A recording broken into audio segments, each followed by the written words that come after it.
ਕਿਉਂ ਉਹਨਾਂ ਨੇ ਮਤਲਬ ਵਿਆਹ ਤੋਂ ਇਨਕਾਰ ਕਰ ਦਿੱਤਾ? ਕੀ ਸੀਗਾ ਕਿ ਮਤਲਬ ਤੁਹਾਡੇ ਫੇਸ ਦੇ ਉੱਤੇ ਬਾਲ ਸੀ ਇਸ ਕਰਕੇ ਤੁਹਾਨੂੰ ਮਤਲਬ ਵਿਆਹ ਤੋਂ ਇਨਕਾਰ ਕਰ ਦਿੱਤਾ? ਵਿਆਹ ਵੀਰ ਜੀ ਆਪਣਾ 2012 ਵਿੱਚ ਮੇਰਾ ਹੋ ਗਿਆ ਸੀ। 1 ਮੰਥ ਸਾਡਾ ਬਹੁਤ ਵਧੀਆ ਨਿਕਲਿਆ, ਬਹੁਤ ਖੁਸ਼ ਸੀ ਉਹ ਵੀ। ਪਰ ਪਤਾ ਨਹੀਂ ਅਚਾਨਕ ਕਿਹੜੀ ਗੱਲੋਂ ਵੀ ਉਹਨਾਂ ਨੇ ਮੂੰਹ ਫੇਰ ਲਿਆ ਕਿ ਮੈਂ ਅੱਗੇ ਜੀਵਨ ਨਹੀਂ ਸ਼ੁਰੂ ਕਰ ਸਕਦਾ ਤੁਹਾਡੇ ਨਾਲ, ਕਿਉਂਕਿ ਮੈਨੂੰ ਇੱਧਰ ਭੇਜਿਆ, ਖੁਸ਼ੀ-ਖੁਸ਼ੀ ਭੇਜਿਆ ਸੀ। ਅਚਾਨਕ ਹੀ ਜਦੋਂ ਮੇਰੇ ਤੇ ਪਹਾੜ ਟੁੱਟਿਆ ਕਿ ਉਹਨਾਂ ਨੇ ਇਹੀ ਗੱਲ ਕਹਿਤੀ ਕਿ ਅਸੀਂ ਹੁਣ ਇਹਨਾਂ ਨੂੰ ਵਾਪਸ ਨਹੀਂ ਲੈ ਕੇ ਜਾਣਾ, ਵੀ ਸਾਨੂੰ ਡਾਈਵੋਰਸ ਚਾਹੀਦਾ। 7 ਸਾਲ ਉਹਨਾਂ ਦੀ ਫਿਰ ਵੀ ਉਡੀਕ ਰਹੀ ਕਿ ਉਹ ਆਉਣਗੇ, ਪਰ 7 ਸਾਲ ਪਿਛਲੇ ਸਾਲ ਹੀ ਮੇਰਾ ਡਾਈਵੋਰਸ ਹੋਇਆ ਉਹਨਾਂ ਨਾਲ। ਤੇ ਜਿੱਥੇ ਵੀ ਮਹਾਰਾਜ ਉਹਨਾਂ ਨੂੰ ਰੱਖੇ, ਖੁਸ਼ ਰੱਖੇ, ਚਾਹੇ ਜਿਵੇਂ ਮਰਜ਼ੀ ਆ, ਮੇਰੇ ਸੰਜੋਗੀ ਸੀ।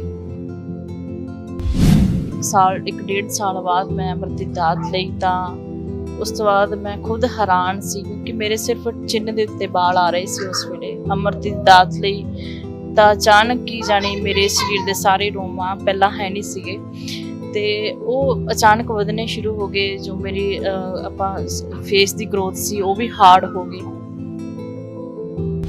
ਉਹਨਾਂ ਨੇ ਜਾਣੀ ਹੱਥ ਜੋੜ ਕੇ ਆਖਿਆ ਕਿ ਵੀ ਮਹਾਰਾਜ ਨੇ, ਕਲਗੀਧਰ ਪਿਤਾ ਜੀ ਨੇ ਕਿੰਨਾ ਸੋਹਣਾ ਰੂਪ ਬਖਸ਼ਿਆ ਤੁਹਾਨੂੰ। ਤੇ ਉਸ ਦਿਨ ਤੋਂ ਮੈਂ ਜਾਣੀ ਮਨ ਦੇ ਵਿੱਚ ਜਾਣੀ ਧਾਰ ਲਈ ਗੱਲ ਕਿ ਚਾਹੇ ਦੁਨੀਆ ਕੁਝ ਵੀ ਕਹੀ ਜਾਵੇ, ਅੱਜ ਤੋਂ ਬਾਅਦ ਮੈਂ ਆਪਣਾ ਵੀ ਚਿਹਰਾ ਕਵਰ ਨਹੀਂ ਕਰੂੰਗੀ। ਮੈਂ ਆਪਣਾ ਭੋਗ ਆਪ ਪਾਇਆ ਸੀ, ਜਿਹੜਾ ਅੰਮ੍ਰਿਤ ਛਕਣ ਤੋਂ ਪਹਿਲਾਂ ਜੋ ਮੈਂ ਸਹਿਜ ਪਾਠ ਕੀਤਾ ਸੀ, ਉਹ ਇੱਕ ਅੰਗ ਜਿਵੇਂ ਜਿਵੇਂ ਕਰਦੀ ਗਈ ਤੇ ਜਿੱਥੇ ਵਿਛੋੜੇ ਦੀ ਗੱਲ ਆਉਣੀ ਉੱਥੇ ਹੋਰ ਜ਼ਿਆਦਾ ਵਿਰਾਗ ਆ ਜਾਣਾ। ਤੜਫ ਸੀ ਕਿ ਹਾਂ ਸ਼ਾਇਦ ਮਹਾਰਾਜ, ਕਿਉਂਕਿ ਪੜ੍ਹਿਆ ਸੀ ਕਿ ਹਾਂ ਮਹਾਰਾਜ ਬੇਅੰਤ ਨੇ, ਵੀ ਉਹ ਕੁਝ ਵੀ ਕਰ ਸਕਦੇ ਨੇ, ਵੀ ਉਹ ਸ਼ਾਇਦ ਵਾਪਸ ਆ ਜਾਣ, ਇੱਕ ਅੰਦਰ ਹੀ ਸੀ। ਪਰ ਉਹ ਜਦੋਂ ਮੈਂ ਬਾਣੀ ਪੜ੍ਹਨੀ ਸ਼ੁਰੂ ਕੀਤੀ, ਜੋ ਮੇਰਾ ਅੰਦਰਲਾ ਉਹਨਾਂ ਦੇ ਨਾਲ ਜੋ ਖਿੱਚ ਸੀ ਉਹ ਹੌਲੀ ਹੌਲੀ ਘਟਦੀ ਗਈ ਤੇ ਮੈਂ ਬਾਣੀ ਨਾਲ ਜੁੜਦੀ ਗਈ। ਅੱਜ ਹੋਰ, ਕੱਲ ਹੋਰ। ਇਸ ਸਮੇਂ ਹੈਗੇ ਆ ਲੁਧਿਆਣਾ ਦੇ ਗਿੱਲ ਹਲਕਾ ਵਿਧਾਨ ਸਭਾ ਹਲਕਾ ਦੇ ਵਿੱਚ ਮੌਜੂਦ ਹੈਗੇ ਆ। ਤੁਹਾਨੂੰ ਦੱਸ ਦਈਏ, ਨਾਰੀ ਸ਼ਕਤੀ ਜਿਹੜੀ ਹੁੰਦੀ ਸਭ ਤੋਂ ਵੱਡੀ ਸ਼ਕਤੀ ਹੁੰਦੀ ਹੈ, ਲੇਕਿਨ ਅਸੀਂ ਇੱਕ ਐਸੇ ਸ਼ਖਸ ਦੀ, ਲੇਡੀਜ਼ ਦੀ ਕੌਰ ਸਾਹਿਬ ਦੀ ਗੱਲ ਕਰਾਂਗੇ। ਮਨਜੀਤ ਕੌਰ ਨਾਮ ਹੈਗਾ, ਲੁਧਿਆਣਾ ਦੇ ਗਿੱਲ ਹਲਕੇ ਦੇ ਰਹਿਣ ਵਾਲੇ ਨੇ। ਤੁਹਾਨੂੰ ਵੀ ਦੱਸ ਦਈਏ, 12 ਸਾਲ ਪਹਿਲੇ ਜਦੋਂ ਉਹਨਾਂ ਦਾ ਵਿਆਹ ਦਾ ਪ੍ਰਸਤਾਵ ਆਉਂਦਾ, ਉਸ ਤੋਂ ਬਾਅਦ ਉਹਨਾਂ ਦੇ ਕਹਿੰਦੇ ਨੇ ਬਾਲ ਆ ਜਾਂਦੇ ਨੇ। ਇਸ ਤੋਂ ਬਾਅਦ ਉਹਨਾਂ ਨੂੰ ਵਿਆਹ ਲਈ ਇਨਕਾਰ ਕਰ ਦਿੱਤਾ ਜਾਂਦਾ ਵਾ। ਲੇਕਿਨ ਤੁਹਾਨੂੰ ਦੱਸ ਦਈਏ, ਅੱਜ ਉਹ ਮਹਿੰਤ ਕਕਸ਼ ਜਿਹੜੇ ਹੈਗੇ ਨੇ, ਅੱਜ ਸਿੰਘ ਦੇ ਨਾਮ ਨਾਲ ਜਾਣੇ ਜਾਂਦੇ। ਕੌਰ ਨਾਮ ਜਿਹੜਾ ਹੈਗਾ ਖਤਮ ਹੋ ਕੇ ਅੱਜ ਸਿੰਘਾਂ ਦੇ ਨਾਮ ਨਾਲ ਜਾਣੇ ਜਾਂਦੇ।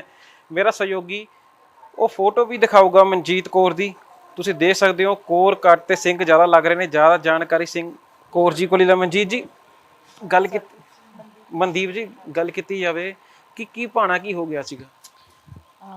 ਪਾਣੀ ਵੀਰ ਜੀ, ਇਹ ਮਹਾਰਾਜ ਦੀ ਆਪਾਂ ਕਿਰਪਾ ਹੀ ਕਵਾਂਗੇ ਕਿ ਮਹਾਰਾਜ ਨੇ ਇਹ ਰੂਪ ਬਖਸ਼ਿਸ਼ ਕੀਤਾ ਮੈਨੂੰ, ਤੇ ਮੈਂ ਬਹੁਤ ਖੁਸ਼ ਹਾਂ ਕਿ ਉਹਨਾਂ ਨੇ, ਕਿ ਮਹਾਰਾਜ ਕਹਿੰਦੇ ਕਿ ਕੋਈ ਵਡਭਾਗੀ ਹੁੰਦਾ ਜਿਹਦੇ ਉੱਤੇ ਕਿਰਪਾ ਹੁੰਦੀ ਆ। ਤੇ ਮੈਂ ਇਹੀ ਕਹੂੰਗੀ ਕਿ ਮਹਾਰਾਜ ਨੇ, ਕਿਉਂਕਿ ਉਹੀ ਕਰਾਉਣ ਵਾਲੇ ਨੇ, ਜੇ ਉਹਨਾਂ ਨੇ ਮੈਨੂੰ ਅੰਦਰੋਂ ਬਲ ਦਿੱਤਾ ਤਾਂ ਹੀ ਅੱਜ ਮੈਂ ਇਸ ਰੂਪ ਦੇ ਵਿੱਚ ਹਾਂ। ਕਿਉਂਕਿ ਅੰਦਰਲੀ ਜੋ ਪਾਵਰ ਆ, ਉਸੇ ਪਾਵਰ ਨੇ ਹੀ ਆਪਣਾ ਜਾਣੀ ਜੋ ਵੀ ਹੈ ਕਰਨਾ, ਹੈ ਨਾ। ਆਪਾਂ ਆਪ ਕੁਝ ਨਹੀਂ ਕਰ ਸਕਦੇ। ਤੇ ਇਹੀ ਹੈ ਕਿ ਕਰਨ ਕਰਾਉਣ ਵਾਲਾ ਮੇਰਾ ਮਾਲਕ ਸਤਿਗੁਰੂ ਆਪ ਆ, ਕਿ ਉਹਨਾਂ ਨੇ ਕਿ ਮੈਨੂੰ ਹੌਸਲਾ ਦਿੱਤਾ ਅੰਦਰੋਂ। ਕਿ ਪਹਿਲਾਂ ਆਪਾਂ ਅਗਰ ਇਹ ਦੇਖਿਆ ਜਾਵੇ ਕਿ ਜਿੰਨਾ ਚਿਰ ਅੰਦਰੋਂ ਆਪਾਂ ਮਜ਼ਬੂਤ ਨਹੀਂ ਹੈਗੇ, ਆਪਾਂ ਕੋਈ ਫੈਸਲਾ ਸਹੀ ਨਹੀਂ ਕਰ ਸਕਦੇ। ਇਹ ਹੋ ਸਕਦਾ ਸੀ ਅਗਰ ਬਾਣੀ ਦਾ ਸਹਾਰਾ ਮੈਨੂੰ ਨਾ ਹੁੰਦਾ, ਸ਼ਾਇਦ ਮੈਂ ਵੀ ਡੋਲ ਜਾਂਦੀ। ਸੋ ਇਹੀ ਹੈ ਕਿ ਮਹਾਰਾਜ ਨੇ ਖੁਦ ਆਪ ਕਿਰਪਾ ਕੀਤੀ ਹੈ। ਪਰਿਵਾਰ ਦੇ ਜਿੱਦਾਂ ਭਾਈ ਤੁਹਾਡੇ ਗੱਲ ਕਰਾਂ ਤੇ ਤੁਹਾਨੂੰ ਕਿਸ ਤੱਕ ਸੰਭਾਲਿਆ ਇਹਨਾਂ ਨੇ? ਕਿ ਕਿਤੇ ਡਬਲ ਹੋਏ ਹੋਵੋਗੇ, ਇਹਨਾਂ ਨੇ ਆਪਣੇ ਕਾਰੋਬਾਰ ਦੇ ਵਿੱਚ ਨਾਲ ਲਗਾਇਆ, ਫਿਰ ਤੁਸੀਂ ਇਹ ਰੂਪ ਜਿਹੜਾ ਹੈਗਾ ਧਾਰਨ ਕੀਤਾ ਸਾਰਾ। ਭਰਾ ਦਾ ਸਹਿਯੋਗ ਕਿਸ ਤੱਕ ਮਿਲਿਆ? ਵੀਰ ਜੀ ਦੀ ਸਪੋਰਟ ਮੈਨੂੰ ਸ਼ੁਰੂ ਤੋਂ ਹੀ ਮਿਲੀ ਆ, ਕਿਉਂਕਿ ਇੱਕ ਟਾਈਮ ਸੀ ਜੋ ਮੇਰੇ ਲਈ ਇੱਕ ਮੈਂ ਨਹੀਂ ਚਾਹੁੰਦੀ ਸੀ ਦੇਖਣਾ, ਪਰ ਉਹ ਮੈਨੂੰ ਦੇਖਣਾ ਪਿਆ। ਪਰ ਇਹਨਾਂ ਦੀ ਸਪੋਰਟ ਦੇ ਨਾਲ ਉਹ ਸਮਾਂ ਮੇਰੇ ਤੋਂ ਜੋ ਸੀਗਾ, ਵੀ ਇਹਨਾਂ ਦੀ ਸਪੋਰਟ ਨਾਲ ਹੀ ਉਹ ਸਮਾਂ ਨਿਕਲ ਗਿਆ। ਸ਼ਾਇਦ ਅਗਰ ਇਹਨਾਂ ਦੀ ਸਪੋਰਟ ਨਾ ਹੁੰਦੀ, ਇਹ ਇੱਕ ਸਮਾਂ ਸੀ, ਕਿਉਂਕਿ ਉਸ ਵੇਲੇ ਅੰਮ੍ਰਿਤ ਦੀ ਦਾਤ ਨਹੀਂ ਸੀ ਲਈ ਮੈਂ, ਕਿਉਂਕਿ ਇਹ ਸਮਾਂ ਉਹ ਸੀ ਜੋ ਮੇਰਾ ਵਿਛੋੜੇ ਤੋਂ ਲੈ ਕੇ ਉਹਨਾਂ ਤੋਂ ਯਾਨੀ ਅੰਮ੍ਰਿਤ ਦੀ ਦਾਤ ਵਾਲਾ ਸਮਾਂ ਸੀ। ਉਹ ਬਹੁਤ ਮੇਰੇ ਲਈ ਮੁਸ਼ਕਿਲ ਵਾਲਾ ਸੀ। ਪਰ ਮਹਾਰਾਜ ਨੇ ਜਦੋਂ ਕਹਿੰਦੇ ਬਾਂਹ ਫੜੀ ਤਾਂ ਮੇਰੇ ਲਈ ਯਾਨੀ ਉਹ ਸਾਰਾ, ਕਿਉਂਕਿ ਮੈਂ ਇਹਨਾਂ ਦਾ ਸ਼ੁਕਰਗੁਜ਼ਾਰ ਕਰਦੀ ਹਾਂ, ਕਿਉਂਕਿ ਪਹਿਲਾਂ ਮੇਰੇ ਲਈ ਇਹ ਜ਼ਰੂਰੀ ਸੀ ਕਿ ਮੈਨੂੰ ਮੇਰੇ ਪੇਕੇ ਪਰਿਵਾਰ ਦੀ ਸਪੋਰਟ ਮਿਲੇ। ਅੱਜ ਬਹੁਤ ਨੇ ਲੜਕੀਆਂ ਜਿਨ੍ਹਾਂ ਨੂੰ ਇਹ ਨਹੀਂ ਮਿਲ ਪਾ ਰਹੀ, ਪਰ ਮੈਂ ਆਪਣੇ ਆਪ ਨੂੰ ਵਡਭਾਗੀ ਸਮਝਦੀ ਹਾਂ ਕਿ ਜੇ ਇੱਕ ਪਾਸਿਓਂ ਮੇਰਾ ਲੜ ਛੁੱਟਿਆ ਤਾਂ ਦੂਸਰੇ ਪਾਸੇ ਮਹਾਰਾਜ ਨੇ ਜਾਣੀ ਇਹਨਾਂ ਦੇ ਮਨ ਦੇ ਵਿੱਚ ਮਿਹਰ ਪਾਈ ਕਿ ਮੇਰੇ ਦੁੱਖ ਦੇ ਵਿੱਚ ਨਾਲ ਖੜੇ। ਸੋ ਇਹੀ ਆ ਕਿ ਕਰਨ ਵਾਲੇ ਉਹੀ ਪ੍ਰਮਾਤਮਾ ਇਹਨਾਂ ਦੇ ਵਿੱਚ ਆਏ। ਨਹੀਂ ਹੋ ਸਕਦਾ ਸੀ ਕਿ ਅੱਜ ਮੈਂ ਵਿੱਚ ਨਾ ਹੁੰਦੀ ਤੁਹਾਡੇ। ਹਾਂਜੀ।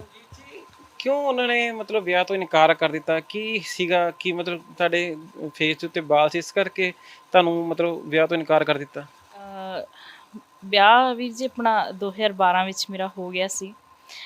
1 ਮੰਥ ਸਾਡਾ ਬਹੁਤ ਵਧੀਆ ਨਿਕਲਿਆ, ਬਹੁਤ ਖੁਸ਼ ਸੀ ਉਹ ਵੀ, ਪਰ ਪਤਾ ਨਹੀਂ ਅਚਾਨਕ ਕਿਹੜੀ ਗੱਲੋਂ ਵੀ ਉਹਨਾਂ ਨੇ ਮੂੰਹ ਫੇਰ ਲਿਆ ਕਿ ਮੈਂ ਅੱਗੇ ਜੀਵਨ ਨਹੀਂ ਸ਼ੁਰੂ ਕਰ ਸਕਦਾ ਤੁਹਾਡੇ ਨਾਲ, ਕਿਉਂਕਿ ਮੈਨੂੰ ਇੱਧਰ ਭੇਜਿਆ, ਖੁਸ਼ੀ ਭੇਜਿਆ ਸੀ ਕਿ ਤੁਸੀਂ ਥੋੜ੍ਹੇ ਦਿਨ ਜਾ ਆਓ, ਵੀ ਮੈਂ ਮਨਦੀਪ ਤੁਹਾਨੂੰ ਵੀ ਨਵਾਂ ਸਾਲ ਆਪਾਂ ਇਕੱਠੇ ਮਨਾਵਾਂਗੇ। ਕਿਉਂਕਿ ਉਹ 29 ਦਸੰਬਰ ਸੀ ਜਦੋਂ ਮੈਂ ਇੱਥੇ ਵਾਪਸ ਆਈ ਹਾਂ, ਅਤੇ 31 ਦਸੰਬਰ ਨੂੰ ਉਹਨਾਂ ਨੇ ਮੈਨੂੰ ਲੈ ਕੇ ਜਾਣਾ ਸੀ। ਅਤੇ ਉਹ 31 ਦਸੰਬਰ ਜਿਹੜੀ ਨਵਾਂ ਸਾਲ ਸੀ ਉਹ ਮੇਰੇ ਲਈ ਨਹੀਂ ਆਇਆ, ਕਿਉਂਕਿ ਮੈਂ ਕਾਲ ਕੀਤੀ, ਉਹਨਾਂ ਨੇ ਕਾਲ ਨਹੀਂ ਪਿਕ ਕੀਤੀ, ਪਰ ਮੈਨੂੰ ਕੁਝ ਨਹੀਂ ਸੀ ਪਤਾ ਕਿ ਮੇਰੇ ਨਾਲ ਇੱਦਾਂ ਹੋ ਰਿਹਾ ਵਾ, ਵੀ ਜਾਂ ਮਨ 'ਚ ਉਹਨਾਂ ਦੇ ਕੁਝ ਚੱਲ ਰਹੀ ਆ। ਪਰ ਅਚਾਨਕ ਹੀ ਜਦੋਂ ਮੇਰੇ 'ਤੇ ਪਹਾੜ ਟੁੱਟਿਆ ਕਿ ਉਹਨਾਂ ਨੇ ਇਹੀ ਗੱਲ ਕਹਿਤੀ ਕਿ ਅਸੀਂ ਹੁਣ ਇਹਨਾਂ ਨੂੰ ਵਾਪਸ ਨਹੀਂ ਲੈ ਕੇ ਜਾਣਾ, ਵੀ ਸਾਨੂੰ ਡਾਈਵੋਰਸ ਚਾਹੀਦਾ। ਸੋ ਮਹਾਰਾਜ ਨੇ ਕਿਰਪਾ ਕੀਤੀ।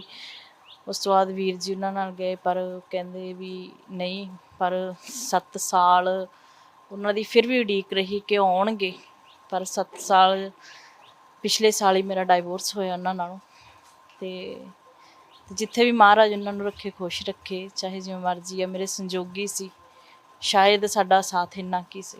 ਲੁਧਿਆਣਾ ਸ਼ਹਿਰ ਤੋਂ ਹੀ ਬਿਲੋਂਗ ਕਰਦੇ ਸੀ ਕਿ ਬਾਹਰ? ਕਿਹੜੇ ਲੁਧਿਆਣਾ ਸ਼ਹਿਰ ਕਿੱਥੋਂ ਦੀ? ਲੁਧਿਆਣਾ ਦੁੱਗਰੀ ਸਾਈਡ ਤੋਂ ਨੇ। ਪਰੇਸ਼ਾਨੀ ਕੀ ਆ ਗਈ ਸੀ ਕਿ ਜਿਹੜਾ ਤੁਹਾਨੂੰ ਘਰੇ ਭੇਜਤਾ? ਕੋਈ ਦੱਸਿਆ ਹੋਣਾ ਉਹਨਾਂ ਨੇ ਡਿਵੋਰਸ ਜਦੋਂ ਤੁਹਾਨੂੰ ਪੇਸ਼ ਕਰਕੇ ਡਿਵੋਰਸ ਦੇਣ ਦੀ ਗੱਲਬਾਤ ਕੀਤੀ, ਤੁਹਾਨੂੰ ਦੱਸਿਆ ਹੋਣਾ ਕੀ ਪਰੇਸ਼ਾਨੀਆਂ ਸੀਗੀਆਂ? ਐਕਚੁਅਲੀ ਵੀਰ ਜੀ ਮੈਂ ਜਦੋਂ ਇੱਧਰ ਵਾਪਸ ਆ ਗਈ ਸੀ, ਉਹਨਾਂ ਨਾਲ ਇੱਕ ਵਾਰੀ ਵੀ ਭੇਂਟ ਨਹੀਂ ਹੋਈ। ਸ਼ਾਇਦ ਜੇ ਉਹ ਮੇਰੇ ਸਾਹਮਣੇ ਬੈਠ ਕੇ, ਕਿਉਂਕਿ ਜੀਵਨ ਸਾਥੀ ਸੀ ਮੇਰੇ, ਬੈਠ ਕੇ ਅਗਰ ਕੋਈ ਵੀ ਗੱਲ, ਦੇਖੋ ਹਰ ਘਰ ਦੇ ਵਿੱਚ ਕੁਝ ਨਾ ਕੁਝ ਹੋ ਜਾਂਦੀ ਹੈ ਗੱਲ। ਸਭ ਤੋਂ ਜ਼ਰੂਰੀ ਇਹੀ ਹੁੰਦਾ ਕਿ ਜੇ ਕੋਈ ਮਿਸਅੰਡਰਸਟੈਂਡਿੰਗ ਆ ਜਾਂ ਕੋਈ ਪ੍ਰੋਬਲਮ ਆਪਣੇ ਜੀਵਨ ਸਾਥੀ ਤੋਂ, ਤਾਂ ਬੈਠ ਕੇ ਆਪਾਂ ਗੱਲ ਕਰੀਏ। ਅਤੇ ਮੇਰੇ ਲਈ ਮੈਂ ਇਹੀ ਕਹੂੰਗੀ ਕਿ ਸ਼ਾਇਦ ਜੇ ਅਸੀਂ ਇਕੱਠੇ ਬੈਠ ਕੇ ਇਸ ਚੀਜ਼ ਦੇ ਬਾਰੇ ਗੱਲ ਕਰਦੇ ਤਾਂ ਹੋ ਸਕਦਾ ਸੀ ਕਿ ਅੱਜ ਮੈਂ ਉੱਥੇ ਹੁੰਦੀ। ਚਲੋ ਮਹਾਰਾਜ ਕਰਾਉਣ ਵਾਲੇ ਨਹੀਂ, ਅਤੇ ਪਰ ਉਹ ਮੇਰੇ ਸਾਹਮਣੇ ਨਹੀਂ ਆਏ। ਇਹ ਜਿਹੜਾ ਹੁਣ ਤੁਸੀਂ ਰੂਪ ਧਾਰਿਆ ਵਾ, ਇਹ ਪਹਿਲੇ ਸੀਗਾ ਕਿ ਹੁਣ ਬਾਅਦ ਵਿੱਚ ਹੀ ਮਤਲਬ ਜਿੱਦਾਂ ਕੇਸ ਆਣੇ ਤੁਹਾਡੇ, ਜਿੱਦਾਂ ਦਾੜੀ ਰੱਖਣੀ ਵੱਡੀ, ਅਤੇ ਇਹ ਹੁਣ ਰੱਖਿਆ ਗਿਆ ਕਿ ਪਹਿਲੇ ਮਤਲਬ ਕਿੱਦਾਂ ਸੀਗੇ? ਇਹ ਵੀਰ ਜੀ ਜਦੋਂ ਉਸ ਤੋਂ ਬਾਅਦ ਮੈਂ ਜਦੋਂ ਅੰਮ੍ਰਿਤ ਦੀ ਦਾਤ ਲਈ, 1.5 ਸਾਲ ਬਾਅਦ ਮੈਂ ਅੰਮ੍ਰਿਤ ਦੀ ਦਾਤ ਲਈ, ਤਾਂ ਉਸ ਤੋਂ ਬਾਅਦ ਮੈਂ ਖੁਦ ਹੈਰਾਨ ਸੀ, ਕਿਉਂਕਿ ਮੇਰੇ ਸਿਰਫ ਚਿੰਨ੍ਹ ਦੇ ਉੱਤੇ ਵਾਲ ਆ ਰਹੇ ਸੀ ਉਸ ਵੇਲੇ। ਅੰਮ੍ਰਿਤ ਦੀ ਦਾਤ ਲਈ ਤਾਂ ਅਚਾਨਕ ਹੀ ਜਾਣੀ ਮੇਰੇ ਸਰੀਰ ਦੇ ਸਾਰੇ ਰੋਮਾਂ ਪਹਿਲਾਂ ਹੈ ਨਹੀਂ ਸੀਗੇ, ਅਤੇ ਉਹ ਅਚਾਨਕ ਵਧਣੇ ਸ਼ੁਰੂ ਹੋ ਗਏ। ਜੋ ਮੇਰੀ ਆਪਾਂ ਫੇਸ ਦੀ ਗਰੋਥ ਸੀ ਉਹ ਵੀ ਹਾਰਡ ਹੋ ਗਈ, ਅਤੇ ਕੋਈ ਕਹਿੰਦਾ ਸੀ ਕਿ ਵੀ ਹਾਰਮੋਨਸ ਚੇਂਜ ਨੇ ਜਾਂ ਕੁਝ ਵੀ ਆ। ਮੈਂ ਉਹ ਵੀ ਚੈੱਕ ਕਰਵਾਏ, ਉਹ ਵੀ ਟੈਸਟ ਨੋਰਮਲ ਆਏ। ਤਾਂ ਉਸ ਵੇਲੇ ਯਾਨੀ ਮੈਂ ਥੋੜ੍ਹਾ ਜਿਹਾ ਹੋ ਤਾਂ ਗਿਆ ਸੀਗਾ ਕਿ ਕੀ ਹੋ ਰਿਹਾ, ਪਰ ਮੈਂ ਮਹਾਰਾਜ ਦੀ ਹਜ਼ੂਰੀ 'ਚ ਅੰਮ੍ਰਿਤਪਾਨ ਕਰ ਚੁੱਕੀ ਸੀ ਅਤੇ ਬੇਅਦਬੀ ਨਹੀਂ ਕਰਨਾ ਚਾਹੁੰਦੀ ਸੀ ਰੋਮਾਂ ਦੀ। ਸੋ ਉਸ ਵੇਲੇ ਜ਼ਰੂਰ ਝਟਕਾ ਲੱਗਿਆ ਸੀ ਕਿ ਵੀ ਹੁਣ, ਕਿਉਂਕਿ ਕੁਛ ਨਾ ਕੁਛ ਯਾਨੀ ਆਉਂਦਾ ਹੀ ਹੈ ਮਨ ਦੇ ਵਿੱਚ ਕਿ ਆਪਣੇ ਪਰਿਵਾਰ, ਪੇਕੇ ਪਰਿਵਾਰ ਦੇ ਵਿੱਚ ਰਹਿਣਾ, ਕਿ ਕੁਛ ਉਸ ਟਾਈਮ ਸੀ ਕਿ ਹਾਂ ਲੋਕ ਕੀ ਕਹਿਣਗੇ। ਪਰ ਮਹਾਰਾਜ ਨੇ ਯਾਨੀ ਕਿਰਪਾ ਕੀਤੀ ਤਾਂ ਯਾਨੀ ਅੱਜ ਹੋਰ ਕੱਲ੍ਹ ਹੋਰ। ਉਸ ਵੇਲੇ ਮੈਂ ਚਿਹਰਾ ਢੱਕ ਕੇ ਰੱਖਦੀ ਸੀ। ਮੈਂ ਪਹਿਲਾਂ ਵੀ ਦੱਸ ਚੁੱਕੀ ਹਾਂ ਕਿ ਇੱਕ ਬੀਬੀ ਬੰਨਿਓ ਮਾਣ ਸਨਮਾਨ ਮਿਲਣ ਤੋਂ ਬਾਅਦ ਯਾਨੀ ਮੈਂ ਆਪਣਾ ਚਿਹਰਾ ਢੱਕਣਾ ਬੰਦ ਕੀਤਾ। ਹਾਂਜੀ। ਕਿ ਬੀਬੀ ਜੀ ਨੇ ਕੀ ਕਿਹਾ ਸੀ ਤੁਹਾਨੂੰ, ਜਿਹੜਾ ਤੁਸੀਂ ਜਦੋਂ ਚਿਹਰਾ ਢੱਕਦੇ ਸੀਗੇ, ਕਿ ਬੀਬੀ ਜੀ ਨੇ ਕੀ ਕਿਹਾ ਕਿ ਤੁਹਾਨੂੰ ਸਮਾਜ ਦੇ ਵਿੱਚ ਮਤਲਬ ਕਿੱਦਾਂ ਰਹਿਣਾ ਚਾਹੀਦਾ? ਤੁਸੀਂ ਡਰ ਕੇ ਰਹਿੰਦੇ ਸੀ ਉਦੋਂ? ਨਹੀਂ, ਮੈਂ ਗੁਰੂ ਘਰ ਗਈ ਸੀ, ਉੱਥੇ ਯਾਨੀ ਮੈਂ ਮੱਥਾ ਟੇਕ ਕੇ ਵਾਪਸ ਆ ਰਹੀ ਸੀ। ਉਹਨਾਂ ਦੀ ਇੰਟਰਸਟ ਸੀ, ਉਹਨਾਂ ਨੇ ਜਾਣੀ ਜਦੋਂ ਮੈਂ ਇੱਕਦਮ ਮੇਰੇ ਚਿਹਰੇ ਤੋਂ, ਕਿਉਂਕਿ ਮੇਰਾ ਪਹਿਰਾਵਾ ਪਹਿਲਾਂ ਮੈਂ ਪਜਾਮੀ ਸੂਟ ਪਾਉਂਦੀ ਸੀ ਨਾਲ, ਅਤੇ ਉਹਨਾਂ ਨੇ ਜਦੋਂ ਮੇਰਾ ਚਿਹਰਾ ਦੇਖਿਆ ਤਾਂ ਉਹਨਾਂ ਨੇ ਫਤਿਹ ਗਜਾਤੀ ਉੱਚੀ ਦੇ ਨੇ, ਹੈ ਨਾ, ਬੋਲੇ ਸੋਨੇ ਹਾਲ ਦਾ। ਯਾਨੀ ਜਦੋਂ ਉਹਨਾਂ ਨੇ ਜੈਕਾਰਾ ਛੱਡਿਆ, ਮੈਨੂੰ ਐ ਸੀ ਕਿ ਉਹਨਾਂ ਨੂੰ ਗੁਰੂ ਘਰ ਆਉਣ ਦੀ ਖੁਸ਼ੀ ਆ, ਪਰ ਮੈਂ ਜਕਾਰਾ ਛੱਡ ਕੇ ਫਿਰ ਮੈਂ ਆਪਣੇ ਵਾਪਸੀ ਤੁਰ ਪਈ ਸੀ। ਮੈਨੂੰ ਨਹੀਂ ਸੀ ਪਤਾ ਕਿ ਉਹ ਮੇਰੇ ਪਿੱਛੇ ਆ ਰਹੇ ਨੇ। ਮੈਨੂੰ ਕਿਸੇ ਨੇ ਕਿਹਾ ਕਿ ਵੀ ਤੁਹਾਨੂੰ ਪਿੱਛੇ ਕੋਈ ਬੁਲਾ ਰਿਹਾ, ਤੇ ਉਹ ਮਾਤਾ ਜੀ ਥੋੜ੍ਹਾ ਜਿਹਾ ਲੰਗੜਾ ਕੇ ਤੁਰ ਰਹੇ ਸੀ। ਉਹ ਬੜੀ ਤੇਜ਼ੀ ਨਾਲ ਮੇਰੇ ਵੱਲ ਨੂੰ ਆ ਰਹੇ ਸੀ। ਮੈਂ ਜਦੋਂ ਉਹਨਾਂ ਦੇ ਕੋਲੇ ਗਈ, ਉਹਨਾਂ ਨੇ ਜਾਣੀ ਦੋਨੇ ਹੱਥ ਜੋੜੇ, ਤੇ ਅੱਜ ਵੀ ਮੈਨੂੰ ਉਹਨਾਂ ਦਾ ਚਿਹਰਾ ਯਾਦ ਆ। ਉਹਨਾਂ ਨੇ ਜਾਣੀ ਹੱਥ ਜੋੜ ਕੇ ਆਖਿਆ ਕਿ ਵੀ ਮਹਾਰਾਜ ਨੇ, ਕਲਗੀਧਰ ਪਿਤਾ ਜੀ ਨੇ ਕਿੰਨਾ ਸੋਹਣਾ ਰੂਪ ਬਖਸ਼ਿਆ ਤੁਹਾਨੂੰ। ਤੇ ਉਸ ਦਿਨ ਤੋਂ ਮੈਂ ਜਾਣੀ ਮਨ ਦੇ ਵਿੱਚ ਜਾਣੀ ਧਾਰ ਲਈ ਗੱਲ ਕਿ ਚਾਹੇ ਦੁਨੀਆ ਕੁਝ ਵੀ ਕਹੀ ਜਾਵੇ, ਅੱਜ ਤੋਂ ਬਾਅਦ ਮੈਂ ਆਪਣਾ ਵੀ ਚਿਹਰਾ ਕਵਰ ਨਹੀਂ ਕਰੂੰਗੀ। ਜਦੋਂ ਇਲਾਕੇ ਦੇ ਵਿੱਚ ਤੁਸੀਂ ਬੁਲਟ ਲੈ ਕੇ ਲੰਘਦੇ ਹੋ, ਕਿ ਲੋਕ ਤੁਹਾਨੂੰ ਦੇਖ ਕੇ ਤਾਂ ਸੋਚਦੇ ਹੋਣੇ ਆ ਕਿ ਮਨਦੀਪ ਕੌਰ ਪਹਿਲੇ ਕੀ ਸੀ, ਹੁਣ ਕੀ ਹੈ, ਹੁਣ ਪਛਾਣਨੇ ਦਿੱਕਤ ਪਰੇਸ਼ਾਨੀ ਤਾਂ ਆਉਂਦੀ ਹੋਊਗੀ। ਜ਼ਿਆਦਾਤਰ ਵੀਰ ਜੀ ਹਜੇ ਪਤਾ ਨਹੀਂ ਹੈਗਾ ਕਿ ਮੈਂ ਲੜਕੀ ਹਾਂ, ਕਿਉਂਕਿ ਜੋ ਪਹਿਲਾਂ ਜਾਣ ਪਛਾਣ ਵਾਲੇ ਨੇ, ਕਿਉਂਕਿ ਅਸੀਂ ਇੱਥੋਂ ਦੇ ਹੀ ਰਹਿਣ ਵਾਲੇ ਹਾਂ, ਉਹਨਾਂ ਲਈ ਤਾਂ ਇਹ ਹੈ ਕਿ ਉਹ ਮਨਦੀਪ ਵਿਆਹੀ ਗਈ। ਤੇ ਅੱਜ ਵੀ ਜਦੋਂ ਵੀਰ ਦੇ ਦੋਸਤ ਮਿਲਦੇ ਨੇ ਜਾਂ ਹੁਣ ਵੀ ਕੋਈ ਕਾਫੀ ਸਾਲਾਂ ਬਾਅਦ ਆਉਂਦਾ ਤਾਂ ਪੁੱਛਦੇ ਨੇ, ਤੇ ਫਿਰ ਜਦੋਂ ਪੁੱਛਦੇ ਨੇ ਵੀ ਇਹ ਕੌਣ ਆ, ਫਿਰ ਜਦੋਂ ਦੱਸਦੇ ਫਿਰ ਉਹਨਾਂ ਨੂੰ ਹੈਰਾਨਗੀ ਹੁੰਦੀ ਆ ਵੀ ਇਹ ਮਨਦੀਪ ਆ। ਤੇ ਇਹੀ ਆ ਕਿ ਵਧੀਆ ਲੱਗਦਾ ਜਦੋਂ ਹੈਰਾਨ ਹੁੰਦੇ ਨੇ। ਤੇ ਮਹਾਰਾਜ ਨੇ ਸ਼ਾਇਦ ਵੀ ਪਤਾ ਨਹੀਂ ਉਹਨਾਂ ਦੀ ਕੀ ਰਜਾ ਸੀ, ਪਰ ਮੈਂ ਖੁਸ਼ ਹਾਂ। ਮੈਂ ਸਹੁਰਾ ਪੇਕੇ ਪਰਿਵਾਰ ਦੀ ਗੱਲ, ਕੋਈ ਵੀ ਨਹੀਂ ਆਇਆ ਤੁਹਾਡਾ ਸਹੁਰਾ ਪਰਿਵਾਰ ਇੱਥੇ, ਕੋਈ ਵੀ ਨਹੀਂ ਆਇਆ ਤੁਹਾਨੂੰ ਦੇਖਣ ਵਾਸਤੇ, ਗੱਲ ਕੀਤੀ ਜਾਵੇ? ਕਿੱਦਾਂ ਮੈਰਿਜ ਤੋਂ ਪਹਿਲਾਂ? ਹਾਂਜੀ ਵੀਰ ਜੀ, ਮੈਰਿਜ ਤੋਂ ਪਹਿਲਾਂ ਸਾਰੇ ਜਾਣੇ ਮਿਲਣ ਆਏ ਸੀ। ਪਹਿਲਾਂ ਜਾਣੀ ਸਾਡੀ ਰੋਕ ਹੋਈ ਸੀਗੀ, ਤੇ ਰੋਕ ਹੋਣ ਤੋਂ ਬਾਅਦ 10-15 ਦਿਨਾਂ ਦਾ ਜਾਣੀ ਗੈਪ ਸੀਗਾ ਜਿੱਥੇ ਮੈਰਿਜ ਹੋਈ ਸਾਡੀ। ਤੇ ਮਾਤਾ ਜੀ ਵੀ ਆਏ ਸੀ, ਮੇਰੇ ਸਹੁਰਾ ਸਾਹਿਬ ਸੀ ਉਹ ਵੀ ਆਏ ਸੀ। ਪਰ ਪਤਾ ਨਹੀਂ ਕੀ ਮਨ 'ਚ ਸੀ, ਸ਼ਾਇਦ ਉਹਨਾਂ ਨੇ ਮੇਰੇ ਨਾਲ ਗੱਲ ਖੋਲ੍ਹ ਕੇ ਨਹੀਂ ਕੀਤੀ ਕੋਈ ਵੀ, ਹੈ ਨਾ, ਕਿ ਸਾਨੂੰ ਆਹ ਗੱਲ ਆ ਜਾਂ ਸਾਡੇ ਵੀ ਲੋਕ ਸਾਨੂੰ ਆਹ ਕਹਿਣਗੇ। ਪਤਾ ਮੈਨੂੰ ਅੱਜ ਤੱਕ ਨਹੀਂ ਮੇਰੇ ਡਾਈਵੋਰਸ ਦਾ ਕਾਰਨ ਪਤਾ। ਬਸ ਉਹਨਾਂ ਨੇ ਇਹੀ ਕਿਹਾ ਕਿ ਵੀ ਅਸੀਂ ਅੱਗੇ ਜੀਵਨ ਨਹੀਂ ਸਟਾਰਟ ਕਰ ਸਕਦੇ, ਵੀ ਚਿਹਰੇ 'ਤੇ ਵਾਲ ਆ ਰਹੇ ਨੇ। ਤੇ ਮੈਨੂੰ ਖੁਦ ਨੂੰ ਹੈਰਾਨਗੀ ਆ ਕਿ ਇੱਕ ਜੀਵਨ ਸਾਥੀ ਮੇਰੇ ਨਾਲ ਆਨੰਦ ਕਾਰਜ ਕੀਤੇ, ਪਰ ਆਪਣੇ ਦਿਲ ਦੀ ਗੱਲ ਨਹੀਂ ਖੋਲ੍ਹੀ। ਕਿਉਂਕਿ ਹਰ ਚੀਜ਼ ਦਾ ਹੱਲ ਹੁੰਦਾ, ਅਗਰ ਬੈਠਦੇ ਤਾਂ ਕੁਝ ਨਾ ਕੁਝ ਹੋ ਸਕਦਾ ਸੀ। ਅੱਜ 8 ਸਾਲ ਦੀ ਜ਼ਿੰਦਗੀ ਦੇ ਵਿੱਚ ਤੁਹਾਡੇ ਜੀਵਨ ਸਾਥੀ ਨੇ ਆਪਣਾ ਦੂਜਾ ਵਿਆਹ ਕਰਾ ਲਿਆ, ਤੁਹਾਨੂੰ ਉਹਦਾ ਕੁਝ ਪਤਾ ਹੈ ਕਿ ਵਿਆਹ ਕਰਾਇਆ ਕਿ ਨਹੀਂ ਕਰਾਇਆ, ਬੱਚੇ ਫੈਮਿਲੀ ਅੱਗੇ ਵੱਧ ਗਈ ਹੋਏਗੀ, ਤੁਸੀਂ ਪੁੱਛਿਆ? ਨਹੀਂ, ਇਸ ਬਾਰੇ ਵੀਰ ਜੀ ਮੈਨੂੰ ਕੁਝ ਨਹੀਂ ਪਤਾ। ਵੀ ਬਸ ਇਹੀ ਅਰਦਾਸ ਕਰਦੀ ਹਾਂ ਕਿ ਜਿੱਥੇ ਵੀ ਰਹਿਣ ਖੁਸ਼ ਰਹਿਣ। ਇਸ ਚੀਜ਼ ਬਾਰੇ ਵੀ ਮੈਨੂੰ ਬਿਲਕੁਲ ਨਹੀਂ ਪਤਾ ਹੈ। ਲੋਕਲ ਹੀ ਰਹਿ ਰਹੇ ਨੇ, ਪਰ ਕਿਉਂਕਿ ਮੇਰੇ ਲਈ ਉਹ ਚੀਜ਼ ਨੂੰ ਭੁਲਾਉਣਾ ਬਹੁਤ ਮੁਸ਼ਕਿਲ ਸੀ। ਸ਼ਾਇਦ ਜਦੋਂ ਮੈਂ ਉਹਨਾਂ ਦੇ ਕੋਲੇ ਸੀ ਉਹ ਪਿਆਰ ਨਹੀਂ ਸੀਗਾ ਹਜੇ, ਕਿਉਂਕਿ ਨਵੀਂ ਨਵੀਂ ਮੈਰਿਜ ਹੋਈ ਸੀ। ਪਰ ਉਹਨਾਂ ਤੋਂ ਜਦੋਂ ਦੂਰ ਹੋਈ, ਇੱਕ ਮੈਂਟਲੀ ਅਪਸੈਟ ਹੋ ਗਈ ਸੀ ਮੈਂ, ਕਿ ਮੈਨੂੰ ਘਰੇ ਮੈਂ ਹੋਣਾ ਤਾਂ ਮੈਨੂੰ ਐਂ ਲੱਗਣਾ ਗੇਟ ਖੜਕਿਆ ਵੀ ਮੈਨੂੰ ਲੈਣ ਆ ਗਏ, ਮੰਮੀ ਨੂੰ ਇਹੀ ਕਹਿਣਾ ਕਿ ਮੰਮੀ ਵੀ ਉਹ ਲੈਣ ਆ ਗਏ। ਪਰ ਉਹ ਜਾਣੀ ਇੱਕ ਮੈਂ ਇਹੀ ਕਹੂੰਗੀ ਕਿ ਜੇਕਰ ਬਾਣੀ ਦਾ ਸਹਾਰਾ ਨਾ ਮਿਲਦਾ ਮੈਨੂੰ, ਤਾਂ ਸ਼ਾਇਦ ਮੈਂ ਨਾ ਹੁੰਦੀ। ਕਿਉਂਕਿ ਮੈਂ ਉਸ ਵੇਲੇ ਸਹਿਜ ਪਾਠ ਦੀ ਆਰੰਭਤਾ ਕੀਤੀ ਸੀ ਤੇ ਬੜਾ ਵਿਰਾਗ 'ਚ ਰਹਿੰਦੀ ਸੀ। ਮੈਂ ਇਹੀ ਕਿਹਾ ਸੀ ਕਿ ਸੱਚੇ ਪਾਤਸ਼ਾਹ, ਜੇ ਸੰਸਾਰ ਦੇ ਵਿੱਚ ਵੀ ਇੱਕ ਜੀਵਨ ਸਾਥੀ ਮਿਲਿਆ ਤੇ ਉਹਨੇ ਵੀ ਆਪਣਾ ਮਨ ਦਾ ਦੁੱਖ ਨਹੀਂ ਦੱਸਿਆ, ਤਾਂ ਵੀ ਇਹਦੇ ਨਾਲ ਚੰਗਾ ਤਾਂ ਵੀ ਮੈਂ ਆਪਣਾ ਭੋਗ ਆਪ ਪਾਇਆ ਸੀ, ਜਿਹੜਾ ਅੰਮ੍ਰਿਤ ਛਕਣ ਤੋਂ ਪਹਿਲਾਂ ਜੋ ਮੈਂ ਸਹਿਜ ਪਾਠ ਕੀਤਾ ਸੀ। ਉਹ ਇੱਕ ਇੱਕ ਅੰਗ ਜਿਵੇਂ ਜਿਵੇਂ ਕਰਦੀ ਗਈ, ਤੇ ਜਿੱਥੇ ਵਿਛੋੜੇ ਦੀ ਗੱਲ ਆਉਣੀ ਉੱਥੇ ਹੋਰ ਜ਼ਿਆਦਾ ਵਿਰਾਗ ਆ ਜਾਣਾ। ਤੇ ਤੜਫ ਸੀ ਕਿ ਹਾਂ ਸ਼ਾਇਦ ਮਹਾਰਾਜ, ਕਿਉਂਕਿ ਪੜ੍ਹਿਆ ਸੀ ਕਿ ਹਾਂ ਮਹਾਰਾਜ ਬੇਅੰਤ ਨੇ, ਵੀ ਉਹ ਕੁਝ ਵੀ ਕਰ ਸਕਦੇ ਨੇ, ਵੀ ਉਹ ਸ਼ਾਇਦ ਵਾਪਸ ਆ ਜਾਣ, ਇੱਕ ਅੰਦਰ ਇਹੀ ਸੀ। ਪਰ ਉਹ ਜਦੋਂ ਮੈਂ ਬਾਣੀ ਪੜ੍ਹਨੀ ਸ਼ੁਰੂ ਕੀਤੀ, ਜੋ ਮੇਰਾ ਅੰਦਰਲਾ ਉਹਨਾਂ ਦੇ ਨਾਲ ਜੋ ਖਿੱਚ ਸੀ ਉਹ ਹੌਲੀ ਹੌਲੀ ਘਟਦੀ ਗਈ, ਤੇ ਮੈਂ ਬਾਣੀ ਨਾਲ ਜੁੜਦੀ ਗਈ। ਅੱਜ ਹੋਰ, ਕੱਲ੍ਹ ਹੋਰ। ਜਦੋਂ ਮੈਂ ਤੁਹਾਨੂੰ ਦੱਸਣਾ ਚਾਹਾਂਗੀ ਕਿ ਮਹਾਰਾਜ ਨੇ ਇੰਨੀ ਕਿਰਪਾ ਕੀਤੀ, ਕਿਉਂਕਿ ਸਰਦੀਆਂ ਸੀ ਉਸ ਵੇਲੇ, ਮੈਂ ਬਾਹਰ ਪੋਥੀ ਲੈ ਕੇ ਬਹਿੰਦੀ ਸੀ ਸੰਚੀ, ਤੇ ਡੇਲੀ ਜ਼ਰੂਰ ਬਾਜ ਬੈਠਾ ਹੁੰਦਾ ਸੀ। ਤੇ ਉਸ ਵੇਲੇ ਯਾਨੀ ਮਨ ਨੂੰ ਆਏ ਹੁੰਦਾ ਸੀ ਕਿ ਜੇ ਬਾਜ ਆਇਆ ਤਾਂ ਮੇਰਾ ਕਲਗੀਧਰ ਪਾਤਸ਼ਾਹ ਵੀ ਮੈਨੂੰ ਦੇਖ ਰਿਹਾ, ਕਿਉਂਕਿ ਉਹ ਇੱਕ ਇੱਕ ਦਿਨ ਮੈਂ ਰੋ ਰੋ ਕੇ ਕੱਢਿਆ। ਫਿਰ ਵੀਰ ਜੀ ਨੇ ਸਪੋਰਟ ਕੀਤੀ, ਇਹਨਾਂ ਨੇ ਕਹਿਣਾ ਕੋਈ ਨਾ ਤੂੰ ਘਾਬਰ ਨਾ। ਪਰ ਇਹਨਾਂ ਦੀ ਸਪੋਰਟ ਨੇ, ਕੁਛ ਬਾਣੀ ਨੇ ਮੈਨੂੰ, ਕਿਉਂਕਿ ਮੈਂ ਇੰਨੀ ਪਹਿਲਾਂ ਦਲੇਰ ਨਹੀਂ ਸੀ, ਜਾਂ ਮੈਂ ਕਹਿ ਦੇਵਾਂ ਵੀ ਮੈਂ ਕਿਸੇ ਸਾਹਮਣੇ ਕੁਝ, ਤੁਸੀਂ ਚਾਹੇ ਕੁਛ ਕਿਤੇ ਵੀ ਆਪਾਂ ਕਹਿ ਦਈਏ ਵੀ ਆਪਾਂ ਵਿਚਰਦੇ ਹਾਂ, ਚਾਹੇ ਮੇਰੇ ਪਹਿਲਾਂ ਵਾਲੇ ਕਿਤੇ ਵੀ ਆਪਣੇ ਰਿਸ਼ਤੇਦਾਰ ਨੇ, ਉਹ ਖੁਦ ਹੈਰਾਨ ਨੇ, ਕਿਉਂਕਿ ਇੰਨੀ ਪਿੰਨਾ ਮੇਰੇ ਅੰਦਰ ਹੈ ਨਹੀਂ ਸੀ। ਜੇ ਅਗਰ ਕਿਸੇ ਨੇ ਆ ਜਾਣਾ ਤਾਂ ਮੈਂ ਅੰਦਰ ਲੁੱਕ ਕੇ ਬਹਿ ਜਾਣਾ।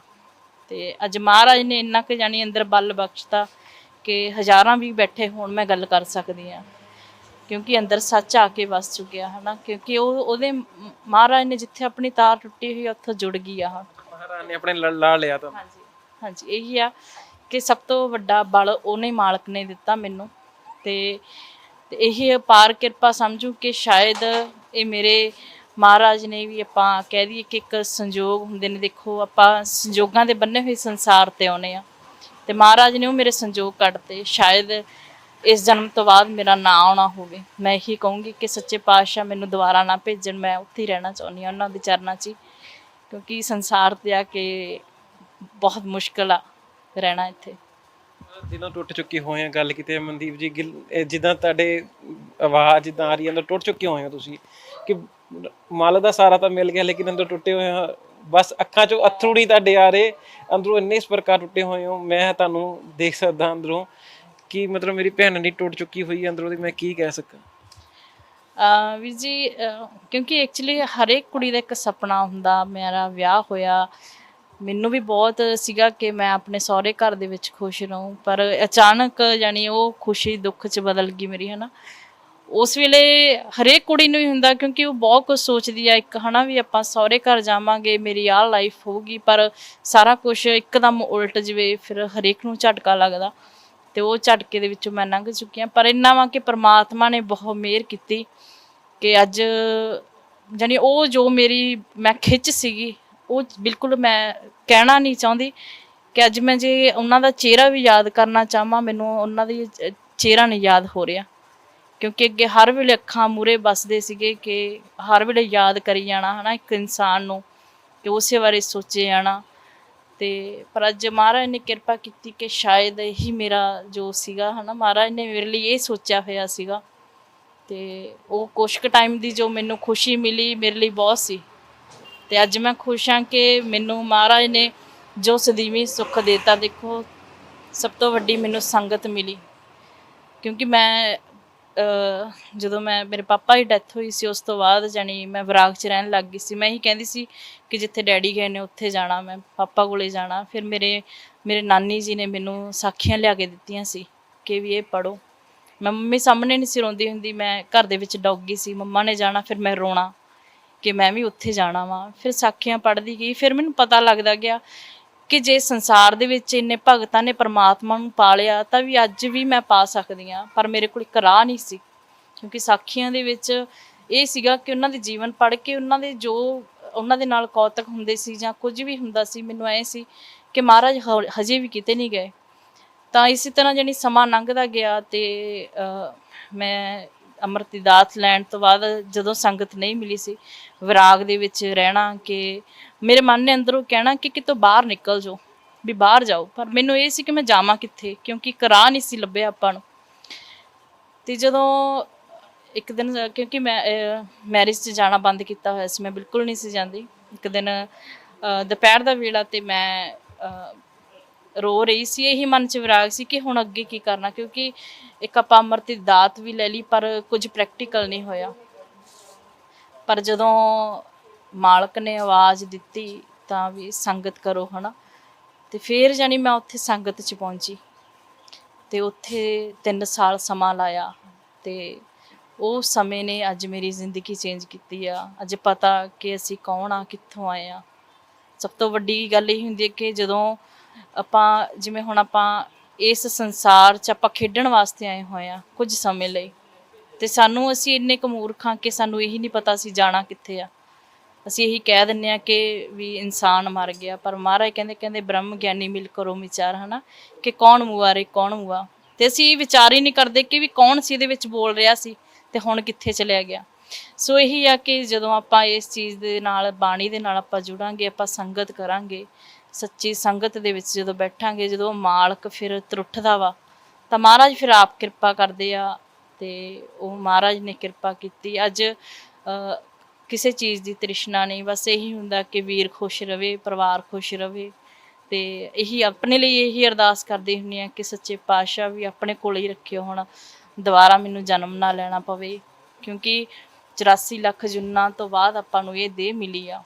ਤੇ ਜੇ ਹੁਣ ਆਪਾਂ ਆਪਣੇ ਪਿਓ ਦੇ ਨਾਲ ਜਿੱਥੋਂ ਆਪਾਂ ਆਏ ਆ ਉਹਦੇ ਨਾਲ ਪ੍ਰੀਤ ਪਾਲਾਂਗੇ ਤਾਂ ਉਹ ਸਭ ਤੋਂ ਵੱਡੀ ਪ੍ਰੀਤ ਆ, ਕਿਉਂਕਿ ਇਹ ਜੋ ਸੰਸਾਰ ਦੇ ਰਿਸ਼ਤੇ ਨੇ ਇਹ ਰਹਿਣੇ ਤਾਂ ਝੂਠ ਹੀ ਨੇ, ਇਹ ਸਾਡੇ ਲਈ ਕੁਝ ਟਾਈਮ ਲਈ ਸੰਜੋਗੀ ਨੇ। ਤੇ ਮਹਾਰਾਜ ਨੂੰ ਸ਼ੁਕਰਾਨਾ ਕਰਦੀ ਹਾਂ ਕਿ ਮੈਨੂੰ ਸੰਜੋਗੀ ਇੰਨੇ ਵਧੀਆ ਦਿੱਤੇ ਕਿ ਮੇਰੇ ਦੁੱਖ ਦੇ ਵਿੱਚ ਉਸ ਟਾਈਮ ਜਦੋਂ ਮੈਨੂੰ ਲੋੜ ਸੀ ਮੇਰੇ ਨਾਲ ਖੜੇ, ਤੇ ਅੱਜ ਵੀ ਖੜੇ ਨੇ। ਮਹਾਰਾਜ ਕਿਰਪਾ ਕਰਨ ਵੀ ਅੱਗੇ ਵੀ ਖੜੇ ਰਹਿਣ।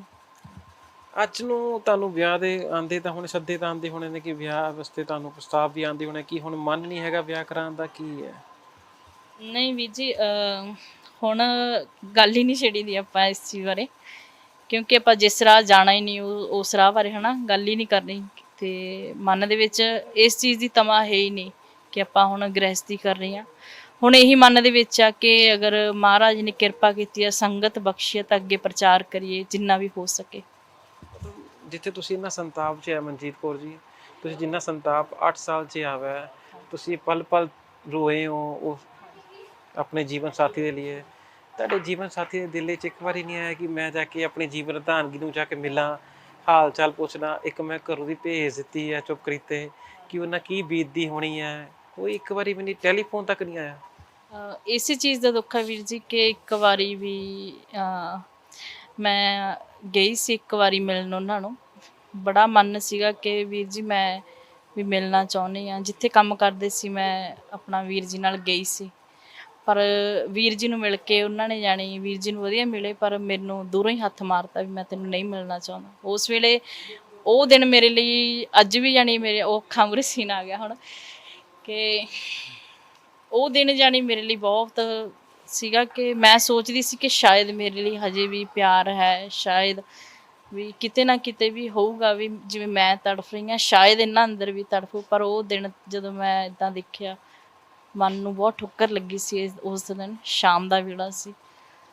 ਸੋ ਅੱਜ ਰੱਬ ਦੀ ਰਜ਼ਾ, ਵਾਹਿਗੁਰੂ ਦੀ ਰਜ਼ਾ 'ਚ ਰਾਜੀ ਹਾਂ। ਬਸ ਵਾਹਿਗੁਰੂ ਨੇ ਜਿੱਦਾਂ ਦਾ ਕਰਤਾ ਬਸ ਉੱਦਾਂ ਹੀ ਰਾਜੀ ਹਾਂ। ਹੁਣ ਮੈਂ ਕਿਸੇ ਵੱਲ ਧਿਆਨ ਨਹੀਂ ਮਨਜੀਤ ਕੌਰ ਦਾ। ਮੈਂ ਕਹਿ ਸਕਦਾ ਕਿ ਆਪਣੇ ਭਰਾ ਤੇ ਆਪਣੇ ਮਾਂ ਪਿਓ ਦੇ ਵੱਲ ਜਿਹੜਾ ਯਕੀਨ ਹੈਗਾ, ਬਾਕੀ ਕਿਸੇ ਦੁਨੀਆਦਾਰੀ ਤੇ ਯਕੀਨ ਨਹੀਂ ਹੈ।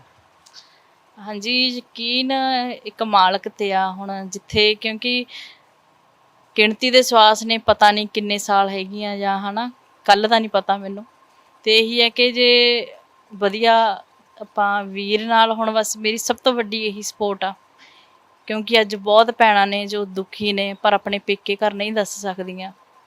ਤੇ ਮੇਰੇ ਲਈ ਖਾਸ ਗੱਲ ਇਹੀ ਆ ਕਿ ਮੇਰਾ ਵੀਰ ਜਿੱਥੇ ਵੀ ਮੈਨੂੰ ਲੋੜ ਪੈਂਦੀ ਆ ਵੀ ਨਾਲ ਖੜਾ ਵਾ।